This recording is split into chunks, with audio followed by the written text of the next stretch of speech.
We'll go over, use a little arbor press, press from the bottom, knuckle on the top, pushes right out, not a big deal.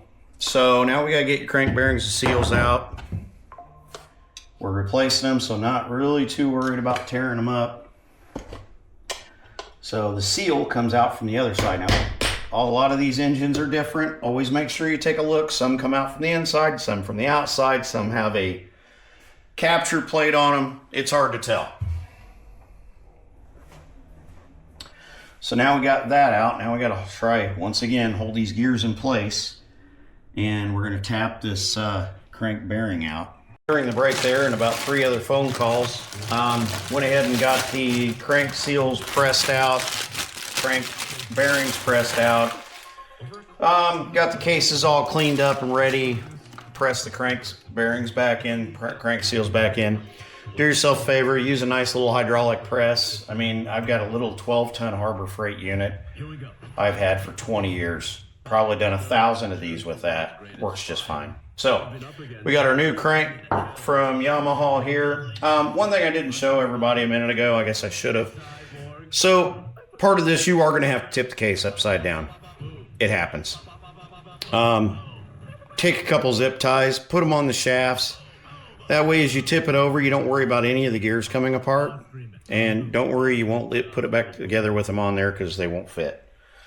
So, we've got this all done. One thing I do use is a little bit of assembly lube, and I'm going to put that on these crank seals before we put it together. Just so we don't, I don't like putting crank seals in dry. Maybe I'll do a video later on some of the symptoms of two-strokes with crank seal problems. They should be changed periodically. The number of problems with a two-stroke that are literally just bad crank seals that I have seen people struggle and fight forever. It's amazing. So anyway, all right, so we've got that all done. Now we're going to put this engine back together in the same order that we took it apart. So the crank is going in first. Mental note, which side goes where. Of course, this is the transmission side. We're going to assemble everything in this direction so that we don't lose the gears. We don't have anything fall apart. New crank, ready to go, right? So make sure everything's good and clean. I typically use brake cleaner and clean all this stuff off really well. Make sure there's no dirt, debris, nothing on it. Spin the bearings in the transmission by hand, flushing them all out with brake cleaner till you don't feel any grit of any kind in there. And then we're just going to drop that new crank down in there. Now, it probably will not go down in all the way. That's fine. We'll press the case together here in a minute. You can also, another little trick I've used many times in the past, if it doesn't want to go in, you can take a heat gun, heat that inner race of the bearing, get it warmed up a bit, and that crank will drop right in there. Also, we are going to take some, this is a non-gasketed center case. Ironically, it uses what's called Yamaha. And there's multiple aftermarket versions of it. It's essentially a non-hardening gasket. You can get it at most auto parts stores. It's called Ultra Gray. It's very thin. It flows out. Don't use very much. You don't want a bunch of gummy crap down in your transmission. So I'm going to go ahead and get all this prepped, gasket sealed and ready before I slap the other half of the case on. And what we'll do, lower this case on nice and slow, get it down on there, aligned, everything fitting, and a little delay there, and had a couple customers and had to take care of some stuff. So, back to assembly here. We got the bottom end is done. We'll do some more video on the next one to show you all the details, but essentially everything's back together. We're ready to go. So, next step, we're going to go ahead and get the piston installed. These are just a single piston, ring piston, not a real difficult job. You don't have a whole lot to get installed. The single ring is pretty simple. You only got one to hold in. Two strokes also, typically there's a pin in the piston so that rings can't rotate. That's so that the ring doesn't get in the exhaust or any of the transfer ports. So basically we're going to get this guy here. We're going to get the first one of these little clips in. These are probably my least favorite part of the job because they tend to fly everywhere if you don't do it right. Little ring, go in the groove. We're gonna get the first one installed now, and then so I typically get one side in, try to rotate it around with the needle noses, and it's in. So that's the first one. It never goes that easy. We're gonna get our handy dandy assembly lube back out.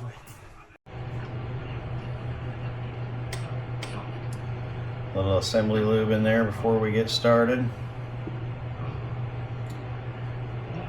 Get our pin lubed up and started. So,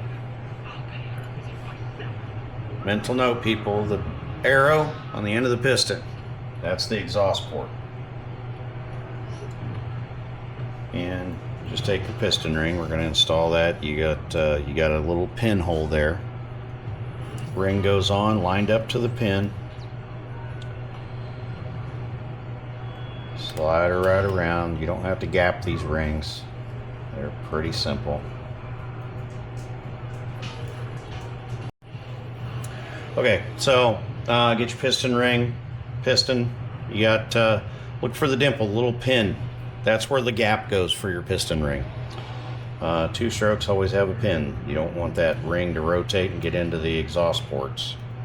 So, get it in there, make sure your pin, you should be able to move that ring. If you can't, clean the groove out, do something, something's not right. So we've got that in there. We've got some pre-lube on the pin, which now slid in on me. Okay, a little bit of lube in the bearing. We're going to put a little bit more here on the pin.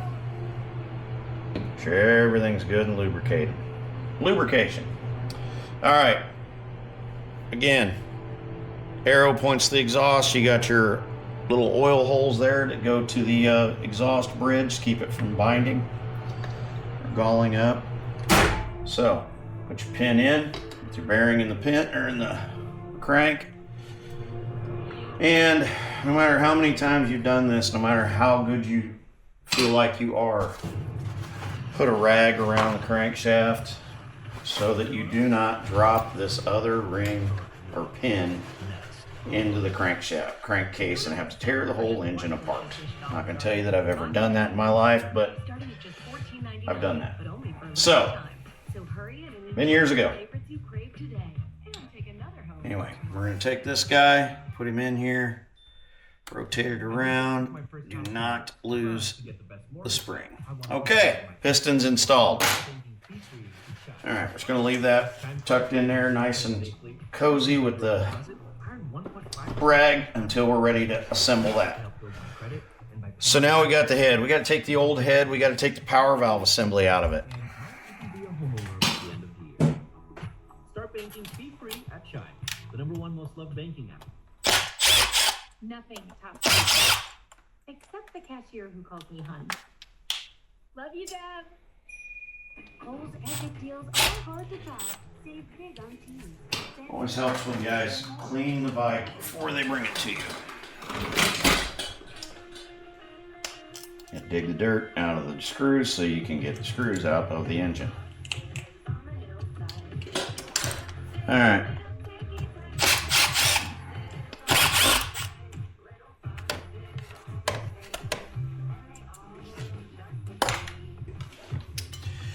Not uncommon to have all kinds of sludge in the exhaust valve. Spooge. All right, let's see how this guy works. Okay. For us, it's creating an uncompromising. All right, so now what we're going to do, always before I put a cylinder together, put a piston in, I'm going to put a little bit of assembly lube down here at the bottom of the skirt, since we're going to push the piston up from the bottom. Just something to protect it till that first time it fires. Just a little bit, don't want much. We don't want to foul the plug or anything else. We're going to take our little protective rags out of here. We're going to get our new base gasket, shiny new base gasket. Get that guy put on there. And let's see here. Make sure we got it right side up. Get the coolant passage lined up. Okay. So we got that guy in there. Let's see here. Did we get new pins? Did we get alignment? Nope, we did not get new pins with the new cylinder, so we got to try to get these out without ruining them. That ought to be interesting. Add to this.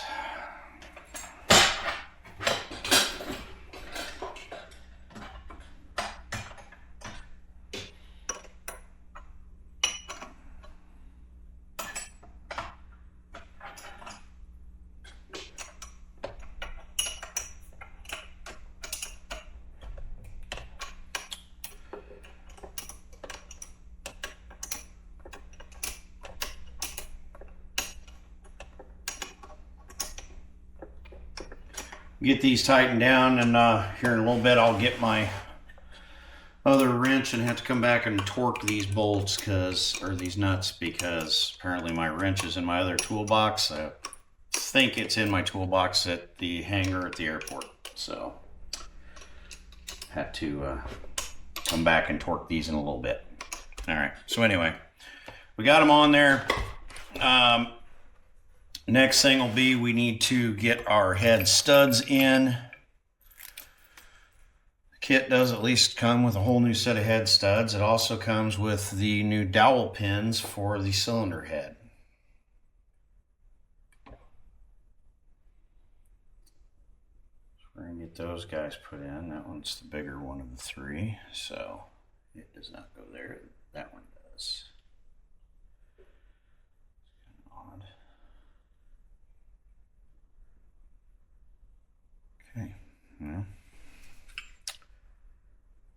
it's interesting.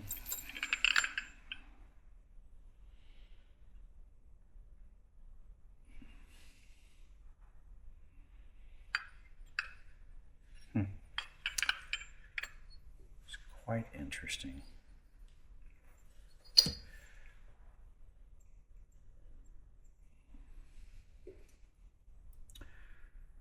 Okay, so we may have to make a postponement here. The dowel pins that Athena sent with the cylinder are not the right size for the holes that they have in the cylinder head.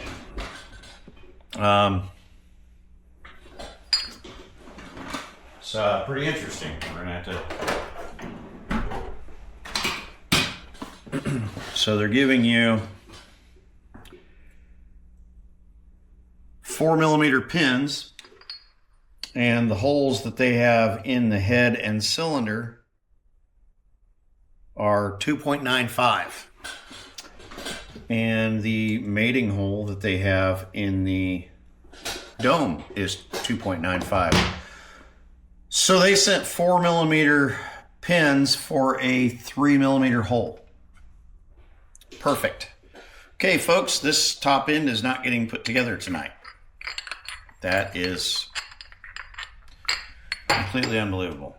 So, I guess tune back later. I really don't want to put anything else together here. I'm going to have to get some pins for this. And, yeah, because unlike the factory head design, the factory head is a 4-bolt with no pins. And the new Athena head is a 5-bolt with pins in it. So, okay, well, folks, that's going to conclude this video, I guess, and I'll let you know how it goes later. Maybe I'll do a little skit on jetting once the bike's done and back here.